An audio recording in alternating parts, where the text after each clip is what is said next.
Hello guys, फिर से inspiring things से नए ब्लॉग में आपका स्वागत करता हूं। मैं हूं आपका दोस्त अनुज और आप देख रहे हैं इंस्पायरिंग थिंग्स।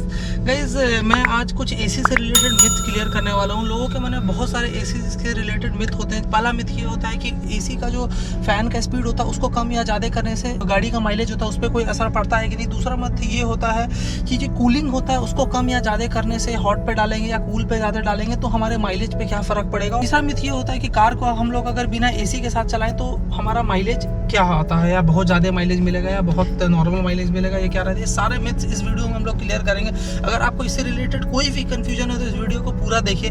मैं ये तो क्लियर करूंगा ही कि इसमें क्या क्या मिथ्स होते हैं और क्यों ऐसा होता है। मतलब अगर माइलेज कम होता है ज़्यादा होता है तो ऐसा क्यों होता है, इस सारे चीज़ों पे इस वीडियो में बात करूंगा। तो इस वीडियो को पूरा देखिए। वीडियो कहीं भी अच्छा लगता है तो चैनल पर नए हैं तो इस चैनल को सब्सक्राइब कीजिए और वीडियो अच्छा लगता है तो इसको लाइक कीजिए, अपने दोस्तों के साथ भी शेयर कीजिए जिनके पास भी गाड़ियाँ हैं। आइए इस वीडियो को शुरू करते हैं। आज के समय में शायद ही कोई लोग ऐसे होंगे जिनको कि बिना एसी की गाड़ी चाहिए, और इसी चीज़ को ध्यान में रखते हुए सारे मैन्युफैक्चरर्स भी अपनी गाड़ियों में बाय डिफॉल्ट एसी देते हैं ताकि उसका रेट कम हो सके और आफ्टर मार्केट किसी को लगवाने की भी जरूरत ना पड़े। सबसे पहले हम लोग बढ़ते हैं अपने पहले मिथ की तरफ। फैन की स्पीड कम या ज़्यादा करने से गाड़ी के माइलेज पे कोई फर्क पड़ता है कि नहीं। तो गाइस, मैं आपको बता दूं, पूरी तरीके से एसी दो सिस्टम पे काम करता है और फैन पूरी तरीके से एसी से अलग होता है।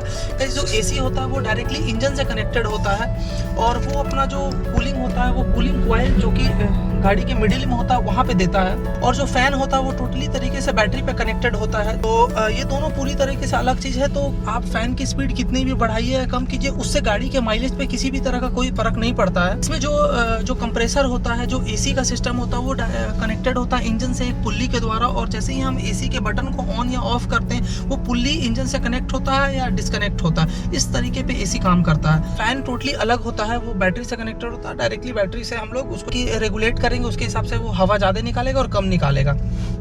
अब ऐसा आखिर में क्यों होता है, माइलेज पे क्यों नहीं फर्क पड़ता, इस चीज़ को भी हम लोग जानेंगे इस चीज़ में, क्योंकि दोनों अलग अलग चीज़ें हैं। अगर हम फैन की स्पीड को बढ़ाएंगे तो फैन की जो मोटर है उसका आरपीएम बढ़ेगा और वो डायरेक्टली हमको हीटिंग कॉइल से हवा होते हुए बाहर आएगा और वो हमको यहाँ पे कूल करेगा। लेकिन अगर हम फैन की स्पीड को कम कर देते हैं, लेकिन हम लोगों ने इंजन की स्पीड तो कम नहीं की, हम लोगों ने ब्लोअर की जो फैन है उसको कम किया, तो उससे कोई भी फर्क नहीं पड़ रहा। आप इवन की ब्लोअर के स्पीड को कम रखिए, ज़्यादा रखिए, इंजन उतना ही कूलिंग कॉइल को ठंडा करेगा, तो माइलेज भी मेरा उतना ही देगा, कोई भी फर्क नहीं आएगा माइलेज में। एसी का काम सिर्फ इतना है, इसी सिस्टम में जो कूलिंग कॉइल है उसको ठंडा करना, उसके अलावा उसका कोई भी काम नहीं है। अब हम लोग आ जाते हैं आज के दूसरे मिथ की तरफ। अगर हम लोग कूलिंग को कम या ज्यादा करें तो क्या माइलेज पे कोई असर आता है? तो गाइस, ऐसा बिल्कुल भी नहीं है। माइलेज पे किसी तरह का कोई भी असर नहीं आता। मैं आपको जैसा कि वीडियो में पहले भी बताया हूँ कि एसी का सिस्टम और फैन और कूलिंग का सिस्टम पूरा तरीके से अलग है। इसमें गाड़ियों के अंदर, डैशबोर्ड के अंदर, एसी सिस्टम के अंदर दो कॉइल्स होते हैं, आप जैसा कि स्क्रीन पे देख भी रहे होंगे। एक कॉइल होता है कूलिंग कॉइल होता है जो कि कॉइल बोलते हैं, और दूसरा होता है हॉट कॉइल होता है। दोनों अलग अलग होता है। हॉट कॉइल जो चलता है वो कूलेंट होता है, वो कूलेंट गाड़ी के केबिन में आता है और यहाँ पे वो उस कॉइल से होकर गुजरता है, हीटिंग कॉइल गर्म हो जाता है। और एक कूलिंग कॉइल है जो कि एसी उसको ठंडा करते रहता है, उसे एसी गैस की वजह से। अब दोनों अलग अलग चीजें। अब हम क्या किए, हमने जब कूलिंग बढ़ाया, इसका मतलब कि जो पूरी हवा जो ब्लोअर से, जो फैन से निकल रही है वो कूलिंग कॉइल की तरफ से आया, उससे कोई फर्क नहीं पड़ा कूलिंग से कोई फर्क नहीं पड़ा किसी चीज को।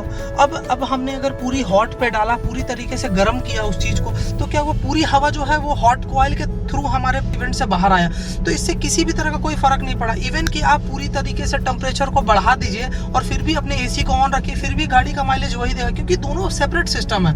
हम एयर को रेगुलेट कर रहे हैं, जब हमने एसी का बटन दबाया तो एसी ऑन हो गया।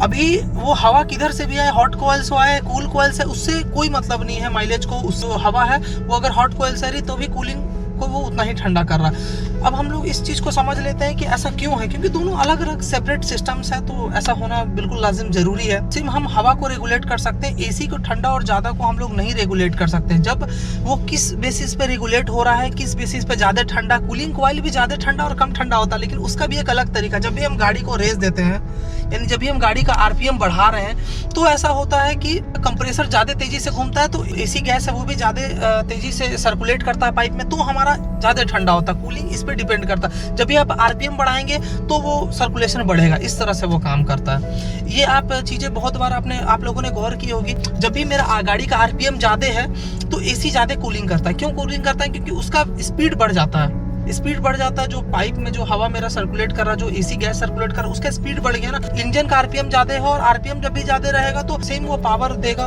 कंप्रेसर को, कंप्रेसर ठंडा करेगा। ये सब चीजें हैं इससे। और हमारा तीसरा मिथ ये हो जाता है कि क्या हम गाड़ी को बिना एसी के चलाते हैं, विदाउट एसी के चलाते हैं, तो क्या माइलेज मेरा सेम रहता है या माइलेज मेरा एसी में चलाने पे कम होता है? गाइस नो डाउट, मैंने जैसे कि आपको वीडियो में पहले भी बताया, अगर एसी अगर इंजन से कनेक्टेड है, कंप्रेसर अगर इंजन से कनेक्टेड, और इंजन में हम अगर किसी और भार को जोड़ देते हैं, जैसे आप इस बात को सोचिए कि अगर सिंगल चला रहे हैं तब का माइलेज और पीछे बहुत सारा लोड डाल दिए तब का माइलेज, वो सेम रहेगा क्या? कभी नहीं सेम रहेगा, वो माइलेज हमेशा डिक्रीज करेगा।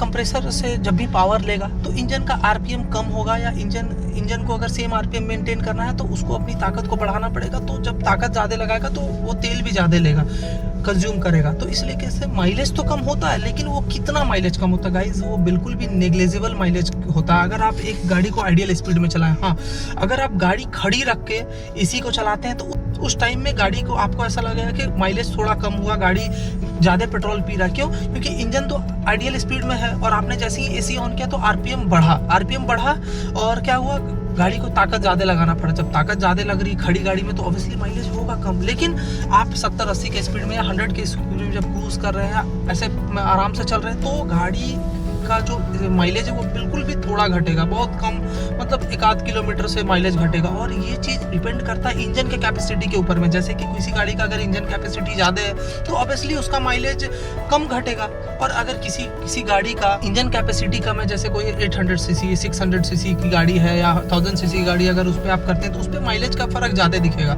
ऐसी जैसे जैसे इंजन कैपेसिटी बढ़ेगी, एसी के माइलेज का एसी ऑन करने से उसके माइलेज पे बहुत कम इफेक्ट करेगा, क्योंकि इंजन बड़ा है ना, उसको एसी अगर चलाना है तो उसको बहुत ज़्यादा मेहनत नहीं करना पड़ रहा उस कंप्रेसर को चलाने में। लेकिन वही चीज़ अगर इंजन छोटा है तो कंप्रेसर को चलाने में मेहनत करना पड़ेगा, तो एसी में माइलेज उसमें थोड़ा ज़्यादा कम होगा। तो इसमें हम लोगों ने सारे मिथ को क्लियर कर लिया। अगर आपको और भी किसी तरह का भी डाउट है तो कमेंट्स बॉक्स में ज़रूर लिखें। और गाइज, आप लोगों के प्यार और सपोर्ट की वजह से ही मैं इतना आगे बढ़ रहा हूँ। Thank you so much. अगर कुछ भी चीज़ वीडियो में अच्छा लगता हो तो मेरे इस वीडियो को लाइक करें, इसमें कमेंट करके ज़रूर बताएं कि आपको इसमें क्या अच्छा लगा, और किसी भी तरह का डाउट है तो भी कमेंट करें। उन्हें कुछ इस वीडियो से सीखा है, एसी से रिलेटेड किसी को और नॉलेज देना, तो इस वीडियो को तुरंत शेयर करें। Thank you so much guys. अभी तक आपने चैनल को सब्सक्राइब नहीं किया तो जाके सब्सक्राइब बटन नीचे दिख रहा है, जरूर से सब्सक्राइब कर लें। तब तक के लिए गाइज बाय, मिलते हैं नेक्स्ट वीडियो में। Be safe guys, thank you so much.